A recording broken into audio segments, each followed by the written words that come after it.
When you put your narcissistic ex husband in his place by either exposing him, divorcing him, or setting steel strong boundaries with him, the next thing he does is not change.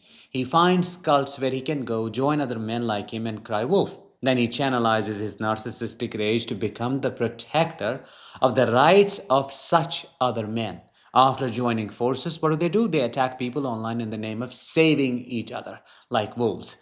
Hi, I am Danish, a narcissistic abuse recovery professional. The topic for today is what happens when a rejected narcissist turns into a fake advocate of men's rights. Now, I'm not saying all men are like this. There are men out there who are actually survivors of extreme female narcissists. Their pain is real, the trauma is valid, and they deserve support and healing like everybody else.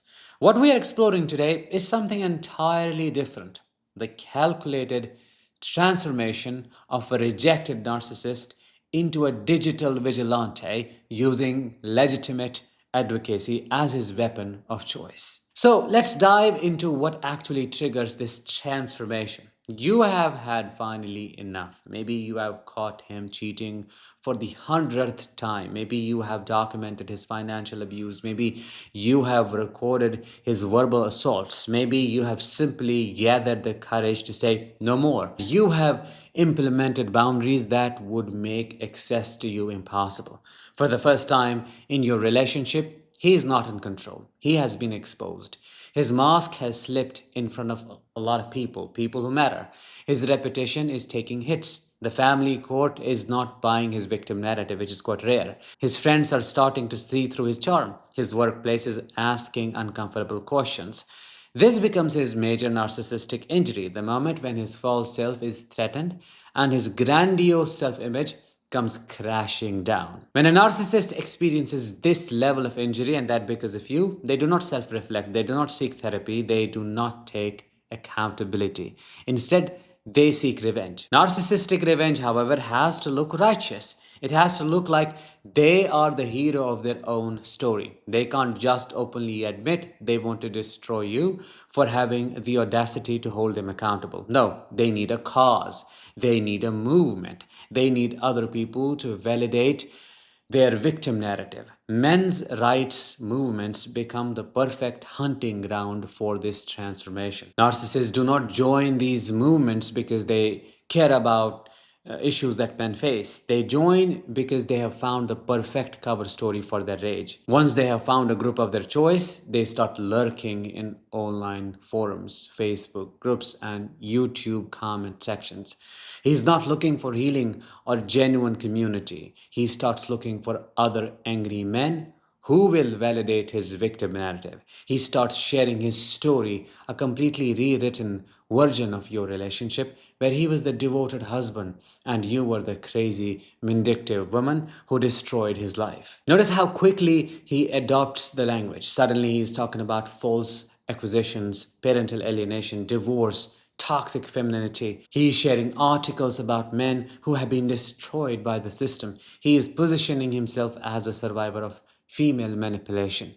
What is really happening underneath this transformation is that he has now found his new supply source. These groups provide him with constant validation, a sense of superiority, and most importantly, a righteous reason to continue obsessing over you and seeking revenge. This transformation becomes particularly insidious when your narcissistic ex starts using real statistics about male suicide and fathers' rights to justify his harassment of you. He shares stories about genuine male victims to deflect from his own abusive behavior. He co opts the language of trauma and recovery while simultaneously inflicting trauma on your children and, of course, you. He becomes the self appointed expert on female narcissistic abuse. He starts creating content, sharing his insights, and positioning himself as a voice for oppressed men everywhere. If you look closely at his content, though, it's not really about helping other men heal and move forward. It's about keeping the anger alive. It's about maintaining the victim narrative.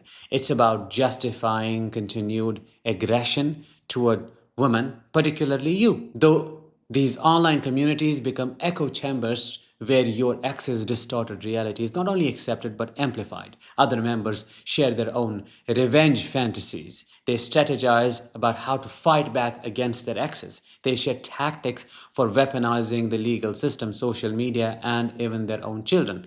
Your ex finds validation for every twisted thought he has ever had about you.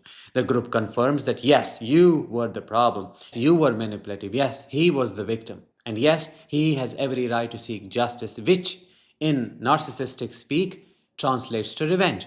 This validation becomes intoxicating for his ego. He is no longer just one rejected man, he is a part of a movement. He is part of something bigger than himself, which feeds directly into his grandiose self image. Armed with his new identity as a men's rights advocate, your ex launches what I call the digital smear campaign 2.0. This isn't just about bad mouthing to your family or friends anymore. This is him creating content, building an audience, and turning your private trauma into his public platform. He may start a blog about surviving female narcissistic abuse. He may create YouTube videos with titles like How I Escaped My Toxic Ex-Wife or The Truth About Women Who Destroy Good Men.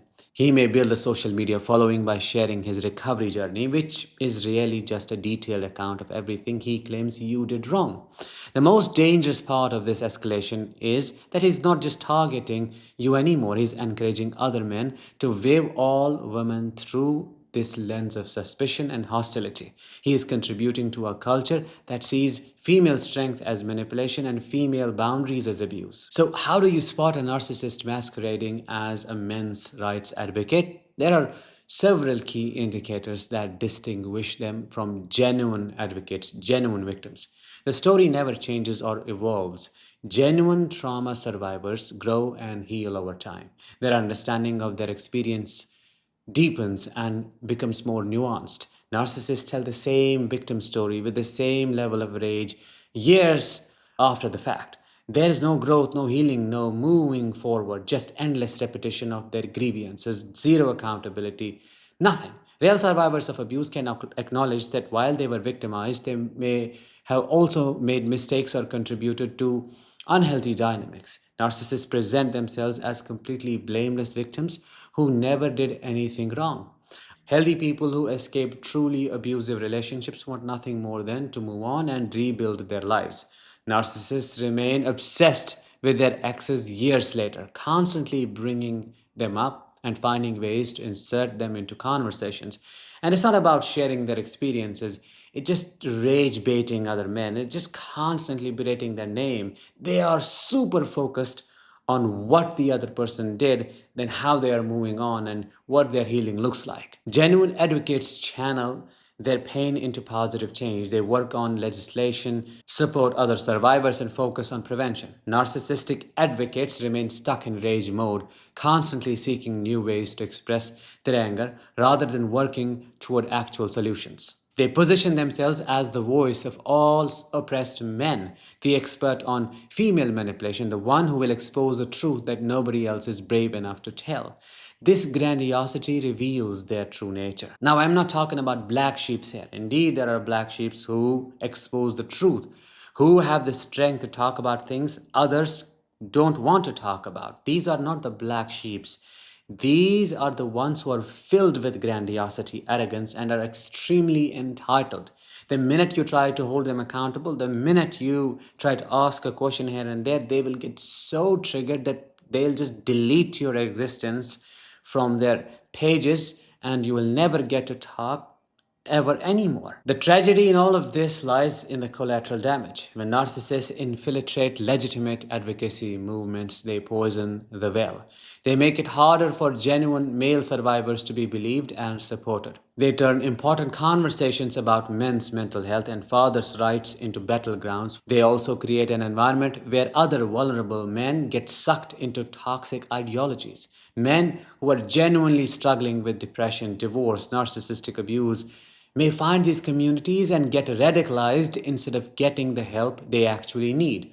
This contamination of legitimate movements serves nobody except the narcissists who use them as their personal revenge platforms. Now, if you're dealing with a narcissistic ex who has gone down this path, you need to remember this. It is just another form of abuse. It is psychological warfare designed to keep you trapped in the trauma bond, constantly defending yourself against his rewritten narrative. The most effective response is to document everything, maintain your boundaries, and refuse to engage with his content or his new advocacy career. Do not try to correct his story or defend yourself to his audience. You will only be feeding the beast.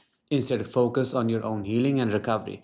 Build your own support network of people who know the truth, who want to know the truth. Remember that his need to construct elaborate revenge fantasies is actually proof that you have successfully escaped his control. When someone has to build an entire online persona around hating their ex, they are broadcasting their own pathology to the world. So, you must see it as such. To bring all of this to a conclusion, the transformation of your narcissistic ex into a men's rights influencer serves as the ultimate proof that you were never the problem. Healthy people do not need to build entire online personas around hating others. They do not need to weaponize social movements to justify their continued obsession with someone who left them. Genuine men's rights advocates work to build men up, not tear women down. They focus on creating positive change, not seeking revenge against individual women. When you see someone using advocacy as a cover for personal vendettas, you are looking at a narcissist, not an activist. Your healing journey does not end when you leave the narc. Sometimes it's just the beginning. Every day you choose peace over trauma, growth over revenge, and healing over hatred, you are proving that you are always the stronger one. That strength is something they can never rewrite, no matter how large his audience becomes or how righteous his cause appears to be. So you gotta stay strong. The truth always emerges in the end, as you know. Let me know if you have experienced this, if you get to see this online in the comments below. I will talk to you in the next one. Until then, as always, let the healing begin and continue.